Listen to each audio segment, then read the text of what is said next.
सरकारचा सामान्य जनतेला मोठा धक्का. स्वयंपाक घरातील गॅस सिलेंडर 50 रुपयांनी महाग. उज्ज्वला योजनेतील लाभार्थ्यांना एलपीजी सिलेंडर 550 रुपयांना तर सामान्य लोकांना सिलेंडरसाठी 853 रुपये मोजावे लागणार. पश्चिम रेल्वेच्या मुंबई सेंट्रल विभागाने महसूल कमाईचा विक्रम नोंदवला. पश्चिम रेल्वेनं तब्बल 4,485 कोटी कमवले. एसी लोकलच्या फेऱ्यांमुळे महसुलात मोठी वाढ. राज्य सरकारच्या दुर्लक्षामुळे बेस्ट उपक्रमाला उतरती कळा. डिसेंबर अखेरीस बेस्टकडे 247 स्वमालकीच्या बस उरण्याची शक्यता. पुरेशा गाड्या उपलब्ध न केल्यास बेस्टचा प्रवास करताना गैरसोय होण्याची शक्यता. केंद्र सरकारकडून पेट्रोल डिझेलच्या उत्पादन शुल्कात 2 रुपयांनी वाढ. मात्र सर्वसामान्यांच्या खिशावर परिणाम नाही. मुंबईमध्ये नागरिकांना उष्णतेच्या झळा. मुंबईत 36 तर ठाण्यात 40 अंश सेल्सिअस तापमानाची नोंद. पालघरच्या वाढवण बंदर प्रकल्प उभारणीसाठी निधी मिळण्यास मार्ग मोकळा. राज्य सरकारकडून 26% निधी देण्यास मंत्रिमंडळाच्या बैठकीत मंजुरी.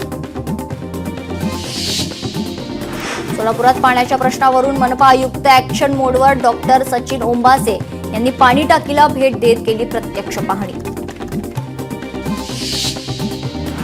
मुंबईतील काही भागातील नागरिकांनी पाणी जपून तसंच गाळून आणि उकळून पिण्याच्या महापालिकेकडून सूचना. काही भागात जलवाहिनी दुरुस्तीचं काम सुरू आहे.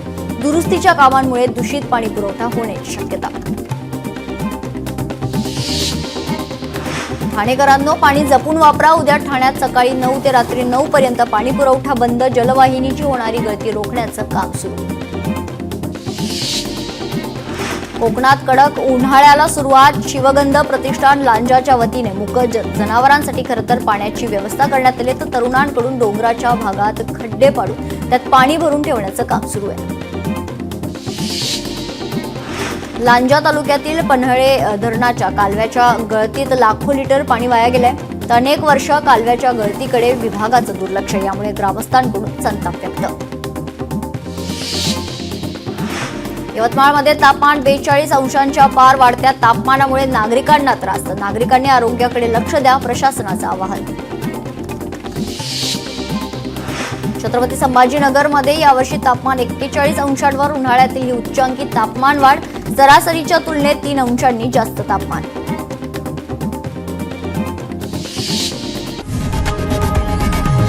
लोकशाही मराठी ऐका, पहा, जागरूक रहा.